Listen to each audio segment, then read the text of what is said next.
오늘의 사연을 소개하겠습니다. 어느 날 제가 새언니에게 전화를 했어요. 새언니, 잘 지내시죠? 네, 잘 지내고 있어요. 근데 아가씨가 어쩐 일이에요? 다른 게 아니라 이번 주 금요일 날 엄마 생신이어서 가족끼리 식사나 할까 하거든요. 혹시 오빠랑 새언니 시간 괜찮나 전화해봤어요.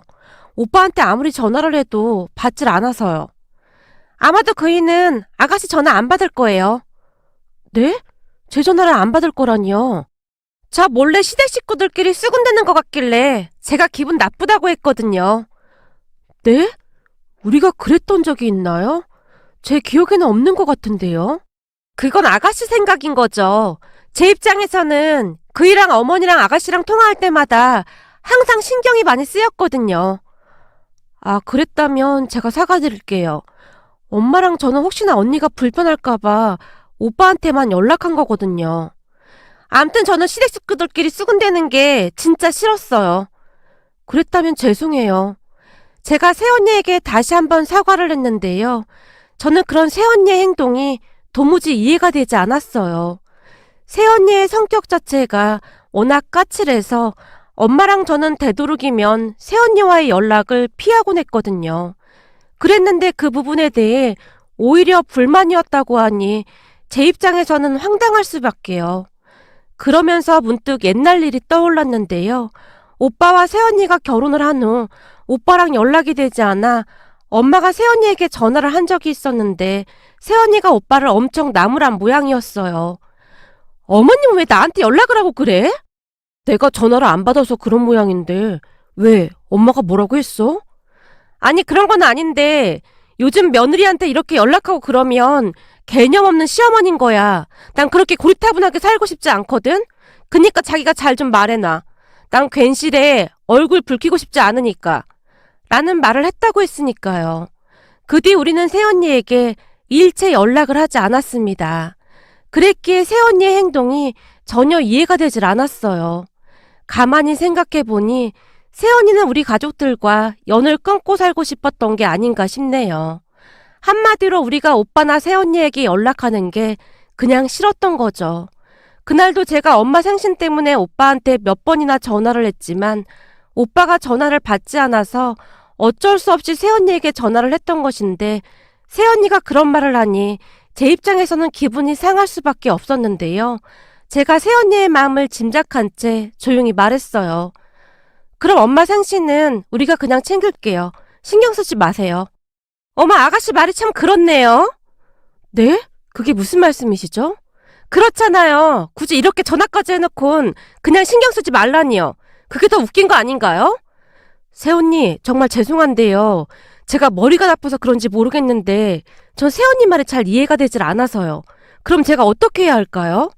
아가씨, 지금 저한테 짜증내는 거예요? 짜증내는 게 아니라 새언니가 원하는 대로 할 테니까 말을 해달라는 거예요. 그쯤에서 저도 잔뜩 짜증이 나 있었기에 제가 그 한마디를 툭 하고 던지듯 말했어요. 그리고 제 말에 새언니가 신경질적으로 한마디를 하고는 전화를 끊었는데요. 그날 우리는 바빠서 못 가니까 돈이나 좀 보낼게요. 그리고 되도록이면 우리한테 연락하지 말았으면 좋겠네요. 알겠어요. 앞으로 연락 안 할게요. 라며 제가 말하고 있었지만 새언니가 이미 전화를 끊어버린 상황이었어요. 기가 막히고 코가 막히다는 말밖에 떠오르지 않았답니다. 그 뒤 새언니가 엄마 통장으로 5만 원을 보내왔다고 하더라고요.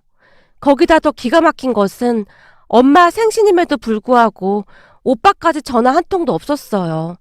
아마도 새언니 눈치를 보느라 그러지 않았나 추측해 볼 뿐입니다. 하지만 우리가 누굴 원망하겠습니까? 바보 같은 오빠를 원망할 뿐이었어요. 오빠는 결혼 전에는 큰 문제가 없는 그런 사람이었어요. 문제는 오빠가 새언니를 가족들에게 소개하면서 시작이 되었는데요. 새언니 집안은 공무원 집안으로 그것에 대한 자부심이 어마어마했어요. 그에 비해 우리 엄마는 가사 도우미 일을 하고 있었기에 새언니가 우리 엄마를 얕잡아 보곤 했습니다. 그 바람에 우리 가족이 엄청난 충격을 받을 수밖에 없었어요.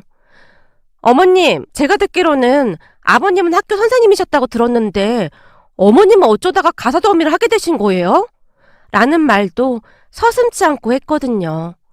너무나 아무렇지도 않게 묻는 새언니의 물음에 어찌나 놀랐던지 뭐라고 대답을 해야 할지 당황스럽기까지 했기에 놀란 채 서 있던 엄마 대신 제가 대답을 했습니다. 사실 우리 엄마가 집안에서 살림만 하시던 분인데 아빠가 갑자기 돌아가셔서 우리 남매를 키우셔야 했기에 이런저런 일을 참 많이도 하셨는데요. 그러다가 음식 솜씨가 좋다고 소문이 나서 가사도우미 일을 추천받게 되었어요. 그래도 아버님은 학교 선생님이셨다고 하는데 어머님이 가사도우미를 하는 건 좀 아닌 것 같아서요. 다들 아시겠지만 우리 부모님은 두 분 다 공무원이시거든요. 저는 두 분이 정말 열심히 사셔서 가능했던 거라고 생각합니다. 저기 죄송한데 우리 엄마도 우리 남매 키우면서 정말 열심히 사셨어요. 저는 우리 엄마가 항상 자랑스러워요. 과연 그럴까요? 생각해보세요. 돌아가신 아버님처럼 어머님도 선생님이셨다면 모를까? 가사도우미는 좀 아니지 않나요? 아니요. 가사도우미가 어때서요? 저는 우리 엄마가 자랑스럽습니다. 제가 새언니를 향해 단호하게 말을 했는데요. 새언니의 얼굴에는 비웃음만이 가득했습니다. 더 기가 막혔던 것이 오빠라는 인간은 옆에서 한마디도 하지 않은 채 그저 앉아만 있을 뿐이었어요. 그렇듯 새언니는 우리 엄마가 가사도우미라는 것에 대해 굉장히 창피해했고 만나는 것을 극도로 꺼리곤 했습니다. 제가 보기에는 오빠조차도 우리와 만나지 못하게 하는 듯 해보였어요. 그랬으니 엄마 생신이라고 전화 한 통도 없이 새언니가 딸랑 5만 원만 보내왔으니 엄마 입장에서는 실망이 이만저만이 아닌 듯 해보였습니다. 마치 무슨 거지 적선이라도 하듯이 보내왔으니까요. 결국 화가 난 엄마가 그 5만 원을 다시 돌려보내곤 오빠와 새언니의 전화를 차단하기에 이르렀어요. 보자 하니까 진짜 너무하네. 내가 거지냐? 어떻게 이럴 수가 있어? 그러게 내가 뭘 했어. 결혼할 때 절대 돈 보태주지 말라고 했잖아. 그래도 네 오빠가 좋아서 결혼한다는데 어떻게 그래. 너 결혼할 때도 똑같이 해줄 참인데 너만 주는 것도 그렇잖니. 우리 결혼할 때는 안 보태줘도 괜찮아. 그니깐 엄마 노후 준비나 해. 엄마가 그 정도는 해줄 수 있어. 그리고 니들 오빠 부부한테 나도 해줄 만큼 해줬으니 이제는 서로 얼굴 안 보고 살아도 그만이야. 너만 결혼시키고 나면 나는 그냥 내 인생 살 생각이야. 라는 말만을 할 뿐이었어요. 그 뒤 우리는 오빠 부부와 연락을 끊고 살게 되었습니다. 제가 결혼할 때 연락은 해야 할 것 같아서 연락을 했는데 엄마와도 대면대면 한 채 간신히 사진만 찍고 갔거든요.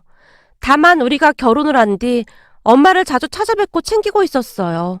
우리 남편은 참 좋은 사람으로 홀로 계신 친정엄마를 참 많이도 챙기곤 했는데요.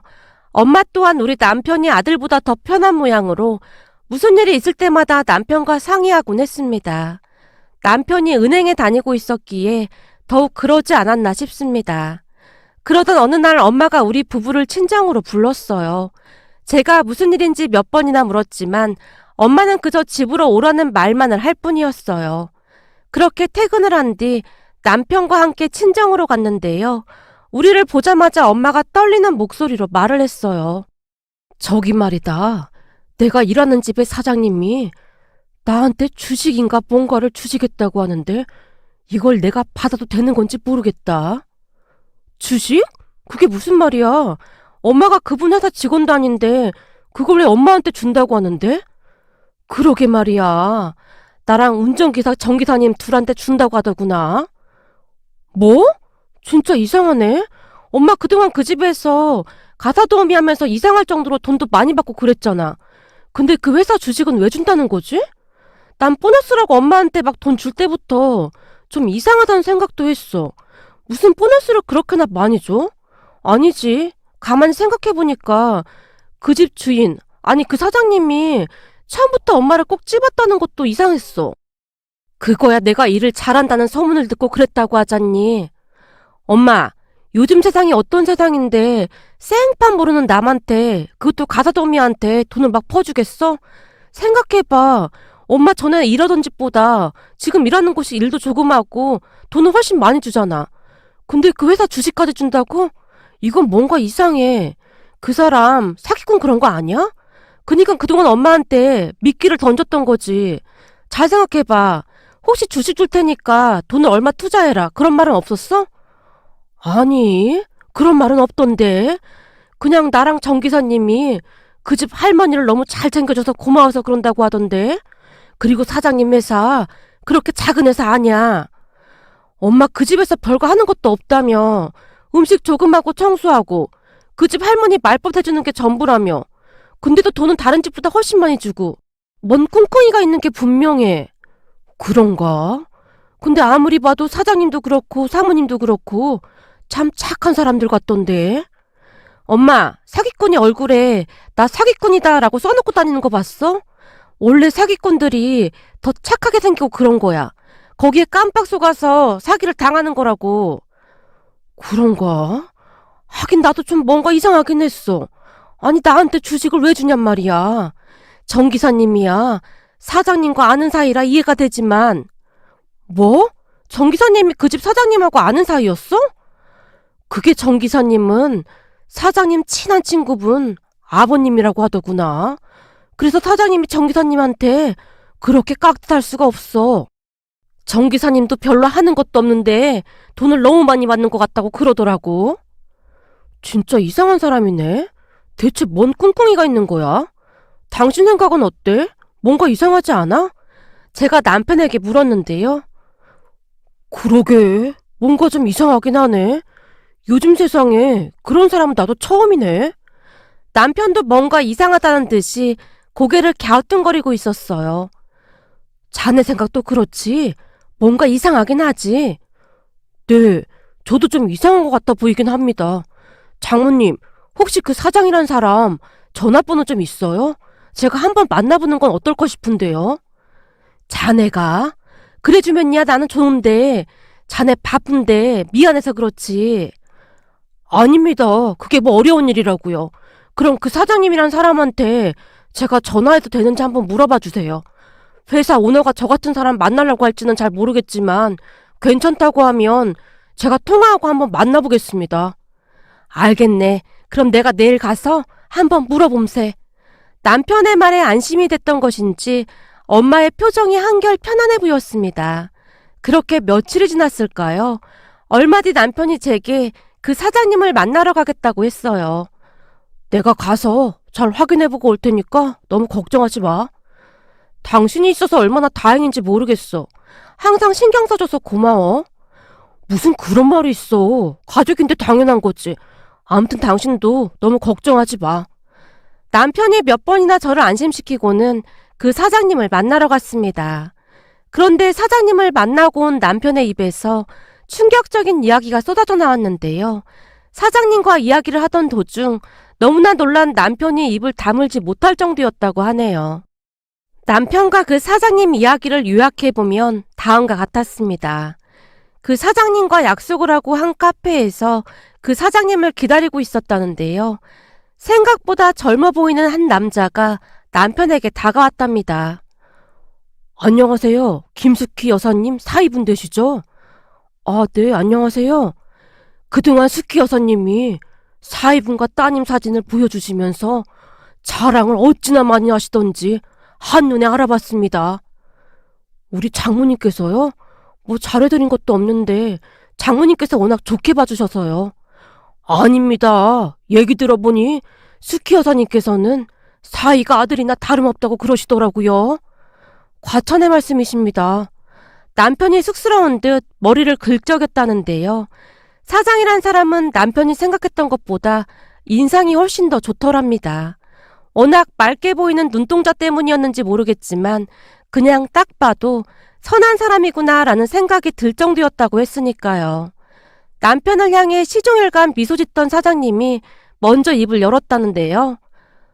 제가 숙희 여사님께 저희 회사 주식을 좀 드리겠다고 한 게 궁금하셨다고요? 아무리 생각해봐도 가사도 없인 우리 장모님께 아무 이유도 없이 사장님 회사 주식을 일부 주시겠다는 게 이해가 되질 않아서요. 네, 그런 생각하시는 게 당연하다고 생각합니다. 하지만 제게도 나름의 사연이 있어서 그런 결정을 내리게 된 겁니다.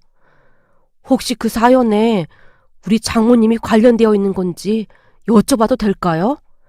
숙희 여사님이 입이 닳도록 사위 칭찬을 하신 이유가 있군요. 숙희 여사님께 이렇게 든든하고 똑똑한 사위분이 있어서 정말 다행입니다. 사장님이 사연을 이야기하기 시작했다는데요. 그냥 일종의 죄책감과 감사함이라고 해야 할까요? 수키 여사님의 돌아가신 남편분과 제가 잘 알던 사이입니다. 그러니까 우리 장인어른과 잘 알던 사이였다 그 말씀이신 겁니까? 네, 맞습니다. 그분이 제 스승님이셨습니다. 스승님이요? 예, 제 스승님이셨습니다. 라는 말을 시작으로 사장님의 인생 이야기가 시작되었답니다. 사장님의 말에 의하면 우리 아빠가 학교 선생님으로 계실 때 사장님이 아빠에게 큰 도움을 받았다고 합니다. 그때 당시 사장님은 부모도 없이 할머니 밑에서 살고 있었다는데요. 가정 형편이 어려워서 비관적인 생각으로 세상을 원망하며 살고 있었다고 합니다.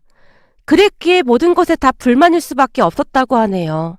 학교를 다니면서도 이런저런 문제를 많이 일으켜서 학교에서도 거진 포기 상태였다고 했으니까요.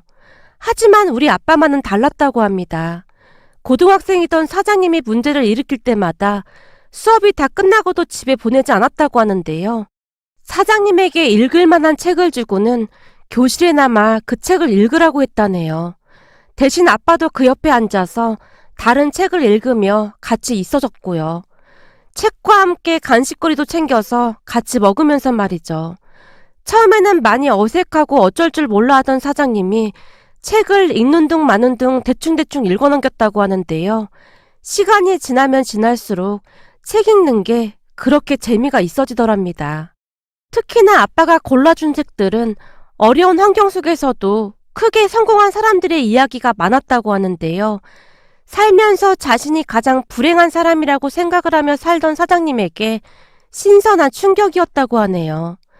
책 속에 등장하는 사람들 중 자신보다 더욱 힘든 시절을 보낸 사람들이 그렇게나 많았다고 했으니까요. 그러면서 조금씩 희망이라는 것을 가지게 되었다고 합니다. 왜 그런 거 있잖아요. 나도 노력하면 저 책 속에 있는 사람들처럼 살 수 있지 않을까 하는 그런 생각 말입니다. 그 뒤 사장님의 눈빛 자체가 변해갔다고 합니다. 우리 아빠가 건넨 말 중 가장 기억에 남는 말이 있었다고 하는데요. 아직 늦지 않았어. 넌 네가 바란 모든 걸 이뤄낼 수 있어. 넌 뭐든지 할 수 있다 그 말이다. 얼마 전에 네가 학교에서 문제를 일으켰을 때 할머님이 찾아오셔서 내 손을 붙잡고는 눈물까지 흘리며 머리를 조아리시더구나. 네가 어떻게 사느냐에 따라 세상에서 널 가장 사랑하는 할머님의 삶도 달라지는 거야. 할머님이 너 때문에 다른 사람들한테 굽신거리며 눈치 보며 살게 할 건지 아니면 어디 가든 손주 자랑하면서 떵떵거리면서 사시게 할 것인지 네가 어떻게 하느냐에 따라 달라질 수 있다 그 말이야. 최소한 할머님 눈에서 눈물은 나오지 않게 해야 하지 않겠냐? 라는 말로 사장님을 이끌어줬다고 하네요. 또한 사장님의 기억 속에는 우리 엄마의 모습도 존재하고 있었는데요. 그 시절 우리 집에 몇 번 와서 식사도 하고 그랬다고 하네요. 하지만 아빠가 집에 데리고 왔던 학생들이 한둘이 아니었기에 그리고 세월이 꽤 지났었기에 엄마가 기억조차 못하고 있었던 모양이었어요. 그때 당시 선생님이 저를 집으로 데리고 가서 밥도 먹이고 그랬는데 어느 날은 사모님이 인절미를 직접 만들고 계셨어요. 갓 만들어진 인절미에 콩고물을 묻혀서 제 입에 넣어주시던 모습이 평생토록 잊혀지지가 않았습니다. 그 시간이 제가 위안받을 수 있는 유일한 시간이었으니까요. 그래서 지금도 인절미를 자주 드시는 거군요. 장모님이 우리한테도 인절미를 몇 번 가져다 주셔서 저도 잘 먹었거든요. 맞습니다. 제가 자주 만들어 달라고 부탁을 하고 있거든요. 그러면 혹시나 사모님이 저를 기억하지 않을까 싶어서 말이죠. 근데 이걸 다행이라고 해야 할까요? 사모님은 절 기억하지 못하시더군요. 아마도 그동안 저 말고도 수많은 학생들이 집에 왔었기에 그러지 않았을까 하는 생각이 드네요. 그런 것도 있는데 우리 장모님께서 장인어른 돌아가신 뒤 정말 힘들게 사셨다고 하더라고요. 평생을 살림만 하시던 분이 남매를 홀로 키워내야 했으니 얼마나 힘드셨을지 그 삶이 가늠이 되지 않을 정도네요. 그랬으니 더욱 기억을 못하지 않았을까 싶습니다. 장인어른이 가르친 제자가 이렇게 찾아오리라고 누가 상상이나 했겠습니까? 그러게요. 이게 다 제 불찰입니다. 더 빨리 선생님을 찾아뵀어야 했는데 제가 선생님을 찾았을 때는 이미 돌아가신 뒤더군요. 이렇게 빨리 떠나시리라고는 상상도 못하고 있었기에 얼마나 놀랐는지 모르겠습니다. 그렇게 몇 날 며칠 눈물만 흘리고 있는데 제 아내가 사모님께라도 은혜를 갚아야 하지 않겠냐고 하더군요. 그래서 여기저기 수소문해서 사모님을 저희 집으로 모시게 된 겁니다. 네, 그건 들어서 잘 알고 있습니다. 일도 별로 없으면서 돈은 많이 주신다고 장모님이 항상 미안하다고 계속 말씀하셨거든요. 사실 열심히 살다 보니 제가 돈을 꽤 많이 벌게 되었습니다. 그래서 그동안 도와주신 분들을 찾아서 도와드리고 있었고요. 우리 집 기사님도 제 친구 아버님이신데 제가 대학 다닐 때 제 친구가 참 많이 도와줬거든요. 근데 그 친구네 형편이 좋지 않아 아버님이 일자리를 구하신다고 해서 제가 먼저 제의를 했던 겁니다. 우리 집에서 운전해 주시면 그다지 힘들 것도 없으니까요. 참 대단하십니다. 대부분은 성공하게 되면 그러한 모든 것들을 잊어버리게 마련인데 사장님은 다 기억하시고 도움을 주시려고 하는 모습이 그저 존경스러울 뿐입니다. 그럼 장모님을 좀 설득해 주시겠어요? 그리고 제가 부탁 하나만 해도 될까요? 네, 말씀하시면 제가 최대한 돕도록 하겠습니다. 그게 사모님은 이 사실을 좀 몰랐으면 좋겠습니다. 네? 말씀하시면 장모님도 좋아하시지 않을까요? 아니요. 저는 그냥 사모님과 지금처럼 편하게 지내고 싶습니다. 생각해보세요. 만약 제가 선생님 제자인 걸 알게 되면 서로 불편할 것 같아서요.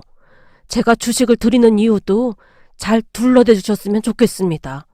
사모님이 사위를 워낙 믿기에 사이가 괜찮다고 하면 바로 믿으실 겁니다. 아니 그래도 이렇게나 많이 증여해 주시는데 괜찮습니다. 선생님이 제 인생을 바꿔놓은 거나 다름없는데 이까지 주식이 뭐 대수겠습니까? 선생님이 아니었다면 지금의 저도 없었을 겁니다. 요즘 우리 할머니가 자주 웃는 모습만 봐도 저는 그냥 다 감사할 뿐입니다. 라며 사장님이 남편에게 몇 번이나 부탁했다고 하네요. 그 뒤 남편은 집에 돌아와서 엄마를 잘 설득했어요. 남편 말이라면 무조건 믿고 따르던 엄마를 설득하는 건 그렇게 어렵지 않았으니까요. 남편이 엄마에게 당분간 주식을 절대 팔지 말라는 당부까지 했기에 엄마는 그 주식을 그냥 가지고만 있을 뿐 한동안 잊고 지냈습니다. 꽤 큰 돈이었음에도 엄마는 관심조차 갖지 않았어요. 그러다 시간이 지나 주식이 꽤 많이 올랐기에 남편과 상의를 한 후 그 주식 일부를 팔아서 꽤 좋은 집으로 이사까지 했습니다. 한마디로 엄마 인생이 송두리째 바뀌게 된 것이죠. 오빠와 새언니는 연락 한 통이 없었기에 그러한 소식을 한참 나중에 듣게 된 모양인데요. 어디서 소식을 들었던 모양인지 어느 날 득달같이 엄마에게 쫓아왔더랍니다.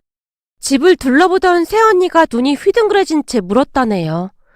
어머님, 대체 뭘 했길래 이런 집에서 사시는 거예요? 가사도우미로 이런 집을 어떻게 살 수 있어요? 우리 부모님도 이런 집은 못 산다고 하던데요? 그걸 네가 왜 묻는 거냐? 가사도우미 따위가 감히 공무원한테 뭘 말할 게 있겠니? 어머님, 혹시 로또 1등 당첨된 거예요? 얼마나 되신 거예요? 막 몇십억 되신 거예요? 니들 그만 가봐. 우리 서로 연락 안 하고 살기로 했잖니? 근데 니들이야말로 왜 와서 귀찮게 해? 어머님, 제가 알아보니까 이 집이 엄청 비싸더라고요. 그럼 우리한테도 조금 보태주시면 안 돼요? 혹시 아가씨한테 돈 주신 건 아니죠? 내가 우리 딸한테 돈을 주던 말던 니들이 뭔 상관이야. 내 돈 내 맘대로 쓴다는데. 솔직히 고모부는 은행 다니니까 돈을 잘 벌고 있지만 어머님 아들은 중소기업 다녀서 돈도 잘 못 벌잖아요. 그러니 우리를 도와주시는 게 맞는 거잖아요. 거기다 이 사람이 하나뿐인 어머님 아들이기도 하고요. 아들? 내가 가만히 지켜보니 아들 그거 다 필요 없더구나. 사이가 아들보다 훨씬 나아. 그동안 우리 사이가 나를 얼마나 챙겼는지 니들이 알기나 해? 그리고 그 잘난 공무원식이나 돼서 왜 그런 말을 하고 있는 거야? 어머님, 저희도 돈이 있었으면 챙겨드렸죠. 근데 사는 게 빠듯하니 못 챙겨드린 거잖아요. 니들 잘 들어. 우리 사이는 지금도 나한테 매달 용돈을 보내고 있다. 결혼하고 지금까지 쭉 그래왔어. 물론 사돈들한테도 보내드리고 있고. 그게 무슨 말인지 알겠냐? 네 신혼부부는 내가 부자가 됐든 말든 상관도 안 하더라 그 말이야. 근데 니들한테 나는 그냥 돈으로밖에 안 보이는 거지? 그러니까 그동안 연락 한 통도 없던 인간들이 이렇게 득달같이 쫓아왔겠지. 내가 다 쓰고 죽으면 죽었지. 아니지. 기부를 하면 했지. 니들한테는 한 푼도 안 줄 테니 그리 알고 있어라. 엄마가 그 어느 때보다 단호하게 말을 하고는 둘을 내쫓았다고 하네요. 그 바람에 새언니가 한동안 엄마를 설득하기도 했다가 협박을 하기도 했다가 난리도 아니었다는데요. 저한테까지 전화를 해서 말도 안 되는 말을 해대더라고요. 결국 엄마와 우리 부부는 오빠와 새언니 연락을 피한 채 집에 찾아와도 문도 열어주지 않고 있답니다. 새언니와 오빠 모습에 참 씁쓸할 수밖에 없었는데요. 돈 앞에서 아무렇지도 않게 비굴해지는 모습이 추해 보이기까지 했거든요. 우리는 새언니의 행동보다 오빠의 행동에 더욱 충격을 받을 수밖에 없었는데요. 아무 말도 없이 새언니의 행동을 그냥 지켜보기만 했거든요. 결국 둘이 똑같다는 생각까지 들더라고요. 하지만 다행이라면 다행인 것일까요? 엄마는 오빠 부부를 전혀 상관조차 하지 않았고 평소 꽃꽂이에 관심이 많았던 엄마는 꽃꽂이를 배우며 하루하루 행복한 시간을 보내고 있답니다. 거기다 나중에는 사장님의 존재를 엄마도 알게 되었는데요. 사장님이 아빠 제자라는 말에 흐르는 눈물을 주체하지 못한 채 엄마가 말했어요.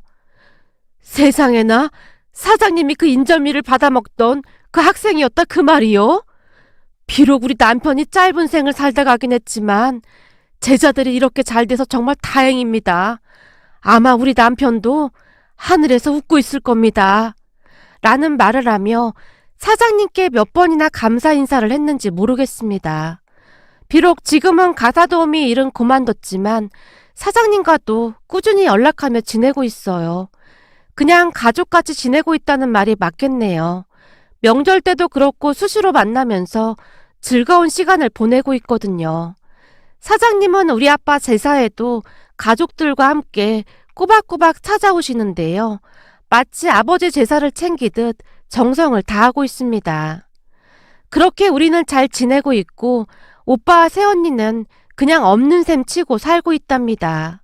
부모를 돈으로만 보는 사람들을 받아줄 이유는 없으니까요. 오늘의 사연은 여기까지였습니다. 즐겁게 보셨다면 구독, 좋아요 부탁드립니다. 고맙습니다.